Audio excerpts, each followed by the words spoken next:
Salam saudara-saudara dan teman-teman, kembali bersama Eti Sinurat. Kita bersama-sama membahas atau membaca firman Tuhan untuk peneguhan iman kita. Ada beberapa orang yang bertanya, mengapa katanya Allah repot-repot kok jadi manusia? Pengampunan dosa itu adalah hak prerogatif Allah, gitu ya. Nah, waktu saya mendengar pertanyaan ini, saya berpikir, oh ternyata cara berpikir manusia itu seperti itu. Tetapi hikmat Allah itu berbeda dengan hikmat manusia. Nah, sekarang marilah kita bersama-sama menyimak ya, bagaimana cara Allah mengampuni dosa manusia. Allah itu adalah Allah yang kasih atau maha pengasih. Juga Allah itu maha adil, dan Allah itu adalah Allah yang benar. Kurang lebih 6.000 tahun yang lalu, manusia pertama tuh Adam dan istrinya berdosa. Mereka memakan buah terlarang atau buah dari pohon pengetahuan yang baik dan yang jahat. Allah berfirman, pada hari engkau memakannya, engkau akan mati. Manusia ini berdosa bukan keinginan dari dirinya sendiri, tetapi diperdaya atau ditipu begitu ya oleh iblis atau setan, yaitu musuh Allah. Jadi tentu Allah harus menyelamatkannya ya. Beda dengan iblis yang berdosa kepada Allah yang timbul dari dirinya sendiri. Jadi tidak ada pengampunan kepada iblis atau setan, tetapi kepada manusia itu harus ada pengampunan. Memang upah dosa adalah maut, tapi karunia Allah hidup. Nah, dengan hikmatnya Allah memberikan kasih karunia atau rahmat kepada manusia dengan jalan berkorban atau berkurban. Ia menyembelih binatang kurban, darahnya dicurahkan, kulitnya dijadikan pakaian manusia. Jadi upah dosa adalah maut atau harus mati. Adam itu harus mati, berarti hutang nyawa ya. Hutang nyawa dibayar nyawa. Jadi seharusnya Adam yang mati, tapi karena Allah berkorban, jadi korban binatang itu yang mati, Adam masih diberi kesempatan untuk hidup dan beranak cucu di muka bumi ini. Imamat 17 ayat 11 mengatakan, karena nyawa makhluk ada di dalam darahnya, dan aku telah memberikan darah itu kepadamu di atas mezbah untuk mengadakan pendamaian bagi nyawamu, karena darah mengadakan pendamaian dengan perantaraan nyawa. Di Ibrani 9 ayat 22b juga mengatakan, dan tanpa penumpahan darah tidak ada pengampunan. Haleluya. Tanpa penumpahan darah tidak ada pengampunan. Lalu masuk ke generasi yang kedua, yaitu anak-anak Adam, Kain dan Habel. Dicatat di Kejadian 4 ayat 3 dan 4 ayat 3, setelah beberapa waktu lamanya Kain mempersembahkan sebagian dari hasil tanah itu pada Tuhan sebagai korban persembahan. Ayat 4, Habel juga mempersembahkan korban persembahan dari anak sulung dari kambing dombanya, yakni lemak-lemaknya. Maka Tuhan mengindahkan korban persembahannya itu. Nah, jadi Habel mengikuti jalan Allah untuk mendapat pengampunan dosa. Sedangkan Kain, dia menurut pengertiannya sendiri, dia mempersembahkan korban dari tumbuh-tumbuhan ya. Jadi Allah itu bukan pilih kasih, tetapi Allah adalah adil. Orang dosa harus mati, hutang nyawa harus dibayar oleh nyawa. Habel mempersembahkan nyawa atau darah anak sulung dari kambing dombanya ya. Jadi waktu membakar lemak-lemaknya kan kambing domba tuh harus dipotong dulu, darahnya tercurah, lemaknya dibakar menjadi bau-bauan yang harum bagi Allah. Allah berkenan, lalu Habel diterima persembahannya. Artinya Habel menerima pengampunan dosa. Ya, karena iri hati, juga panas hati, Kain akhirnya membunuh Habel. Jadi Jadi orang yang tidak diterima oleh Allah biasanya tuh panas hati, iri hati, lama-lama membunuh orang yang persembahannya itu diterima oleh Allah, biasanya seperti itu ya. Demikianlah terjadi dari generasi ke generasi. Setiap Allah jika mau datang ya, setiap manusia jika mau datang kepada Allah, dia harus membawa korban, mempersembahkan korban domba yang berumur 1 tahun dan tak bercacat cela atau anak domba.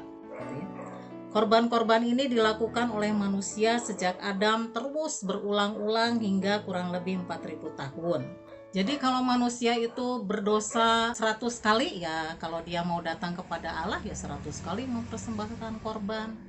Hari ini kalau mau tiap hari datang kepada Allah ya tiap hari harus mempersembahkan korban. Jadi begitu sampai 4000 tahun berlanjut keadaan seperti ini ya. Tetapi karena Allah itu Maha Pengasih, karena kasih Allah ya, Allah itu berinisiatif ya untuk menjadi manusia Yesus. Kenapa dia ingin menjadi manusia? Karena dia ingin menjadi kurban, dia ingin berkorban bagi manusia sekali untuk selama-lamanya. Kalau korban binatang, setiap manusia berdosa datang kepada Allah, dia harus persembahkan korban binatang, domba ya. Nanti berdosa lagi, persembahkan lagi, berulang-ulang mempersembahkan. Jadi Allah itu Maha Pengasih, kembali lagi, lalu dia ingin datang menjadi manusia. Kenapa dia harus datang seperti manusia? Karena ya di surga itu tidak ada darah. Di surga itu kan Allah adalah roh, malaikat-malaikat juga roh ya, dari roh, nggak ada darah. Di bumi ada darah binatang ada, tapi hanya berlaku kalau darah domba itu kan hanya berlaku untuk sekali dosa. Darah manusia banyak karena di bumi ini banyak manusia, hanya darahnya tidak layak karena semua manusia telah berbuat dosa, jadi darahnya tidak kudus. Nah, satu-satunya jalan hikmat Allah adalah dia menjadi manusia Yesus. Yesus itu pada saat jadi manusia tidak berdosa. Jadi darahnya itu kudus, suci, layak untuk pengampunan dosa ya. Yohanes 10 ayat 17 dan 18 berkata, Bapa mengasihi aku oleh karena aku memberikan nyawaku untuk menerimanya kembali. Ayat 18, tidak seorang pun mengambilnya daripadaku, melainkan aku memberikannya menurut kehendakku sendiri. Aku berkuasa memberikannya dan aku berkuasa mengambilnya kembali. Yohanes 1 ayat 29, pada keesokan harinya Yohanes melihat Yesus datang kepadanya dan ia berkata, lihatlah anak domba Allah yang menghapus dosa dunia. Jadi Yohanes itu udah tahu ya, Yohanes itu seorang nabi, dia tahu bahwa Yesus itu adalah anak domba Allah yang menghapus dosa dunia. Matius 26 ayat 28, Yesus sendiri mengatakan, sebab inilah darahku, darah perjanjian yang ditumpahkan bagi banyak orang untuk pengampunan dosa. Haleluya. Lalu Tuhan Yesus sendiri mengatakan di Matius bahwa ia harus pergi ke Yerusalem dan menanggung banyak penderitaan dari pihak tua-tua, imam-imam kepala dan ahli-ahli Taurat, lalu dibunuh dan dibangkitkan pada hari yang ketiga. Perkataan ini Tuhan Yesus ulangi sampai 4 kali sebelum kematiannya ya. Jadi dia mengatakan dia itu akan pergi ke Yerusalem, menanggung banyak penderitaan dari pihak tua-tua, imam-imam kepala, ahli-ahli Taurat, lalu dibunuh, dibangkitkan pada hari yang ketiga. Itu ditulis baik di Injil Matius, Markus, Lukas, Yohanes, ditulis di 4 kitab Injil. Roma 3 ayat 25 sampai 26 mengatakan, Kristus Yesus telah ditentukan Allah menjadi jalan pendamaian karena iman dalam darahnya. Hal ini dibuatnya untuk menunjukkan keadilannya karena ia telah membiarkan dosa-dosa yang telah terjadi dahulu pada masa kesabarannya. Maksudnya ialah untuk menunjukkan keadilannya pada masa ini, supaya nyata bahwa ia benar dan membenarkan orang yang percaya kepada Yesus. Puji Tuhan. Karena Allah itu adil, benar juga ya, maka dia datang sebagai manusia menjadi korban, menyerahkan nyawanya sendiri. Jadi waktu Yesus disalib itu bukan karena kekalahan Yesus ya sampai bisa ditangkap, tapi Yesus sendiri yang menyerahkan dirinya sebagai korban. Itulah maksudnya Yesus datang ke dunia ini. Ibrani 9 ayat 13-14, sebab jika darah domba jantan dan darah lembu jantan dan percikan abu lembu muda menguduskan mereka yang najis, sehingga mereka disucikan secara lahiriah, betapa lebihnya darah Kristus yang oleh Roh yang kekal telah mempersembahkan dirinya sendiri kepada Allah sebagai persembahan yang tak bercacat, akan menyucikan hati nurani kita dari perbuatan-perbuatan yang sia-sia, supaya kita dapat beribadah kepada Allah yang hidup. Puji Tuhan. Jadi sekali lagi, Yesus sendiri yang menyerahkan nyawanya karena kasih-Nya, karena keadilannya, karena kebenarannya. Ia sendiri telah memikul dosa kita di dalam tubuhnya di kayu salib, supaya kita yang telah mati terhadap dosa hidup untuk kebenaran. Oleh bilur-bilurnya kamu telah sembuh. Dicatat di 1 Petrus 2 ayat 24. Puji Tuhan ya, saudara-saudaraku. Itulah karya Yesus. Sebetulnya masih banyak sekali firman Tuhan ada di dalam Alkitab. Teman-teman yang ingin lagi mengetahui atau mengenal Tuhan lebih dalam, teman-teman bisa membaca Alkitab dari kitab Kejadian ya. Ini semua tertulis dalam kitab Kejadian, juga ada dalam Ibrani ya. Kalau teman-teman membaca Alkitab, pasti akan berjumpa dengan Tuhan Yesus sendiri dan mengenal kebenaran, dan bisa masuk ke dalam kebenaran menjadi hidup kita. Semua orang telah berbuat dosa dan telah kehilangan kemuliaan Allah, dan oleh kasih karunia telah dibenarkan dengan cuma-cuma karena penebusan dalam Kristus Yesus ya. Sebab upah dosa adalah maut, tetapi karunia Allah ialah hidup yang kekal dalam Kristus Yesus Tuhan kita. Puji Tuhan. Dicatat juga di Yesaya 1 ayat 18 ya. Sekalipun dosamu merah seperti kirmisi, akan menjadi putih seperti salju. Sekalipun berwarna merah seperti kain kesumba, akan menjadi putih seperti bulu domba. Nah, haleluya. Puji Tuhan. Jadi segala dosa-dosa kita sejak kita dilahirkan, bahkan sejak kita dalam kandungan, apapun dosa kita, mau besar mau kecil ya, itu sama saja dosa. Mau dosa ringan, dosa berat, sama saja dosa. Tetapi Tuhan sudah menanggungnya di kayu salib. Tuhan sudah selesaikan semuanya persoalan dosa.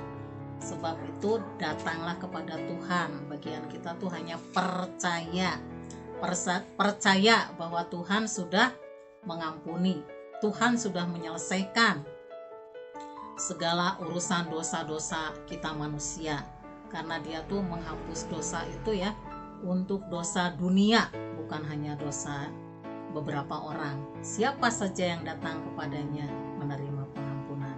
Itulah sebabnya firman Tuhan yang Tuhan Yesus katakan sendiri, yang mengatakan, karena begitu besar kasih Allah akan dunia ini, sehingga Ia telah mengaruniakan anaknya yang tunggal, supaya setiap orang yang percaya kepadanya tidak binasa, melainkan beroleh hidup yang kekal.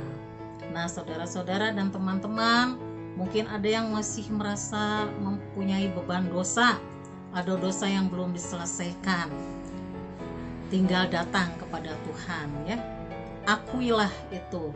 Firman Tuhan berkata, setiap orang yang mengaku dosa, Allah itu setia dan adil, sehingga Ia akan mengampuni kita dari segala dosa kita dan menyucikan hati kita dari segala kejahatan. Baiklah, ini sudah akhir zaman ya teman-teman. Tidak ada waktu lagi untuk bermain-main dengan dosa. Marilah kita datang kepada Tuhan dengan sungguh hati, percaya kepadanya, menerima pengampunannya. Ikuti saya berdoa ya untuk teman-teman yang merindukan dosa-dosanya diampuni. Tuhan Yesus, terima kasih Engkau sudah mati di salib bagiku. Engkau sudah menanggung segala dosaku. Engkau sudah mengampuni aku dari dosa-dosaku sejak masa kandungan sampai hari ini. Tuhan, terima kasih. Aku mau percaya kepadamu, mau menerima hidup yang kekal. Engkau selalu mengetuk hatiku ya Tuhan. Pada hari ini aku membuka hatiku. Mari Tuhan, masuklah ke dalam hatiku, menjadi Tuhanku, menjadi keselamatanku secara pribadi. Terima kasih, biarlah Roh Kudus yang menuntun aku sepanjang sisa hidupku. Dalam nama Tuhan Yesus kami bersyukur. Haleluya. Amin.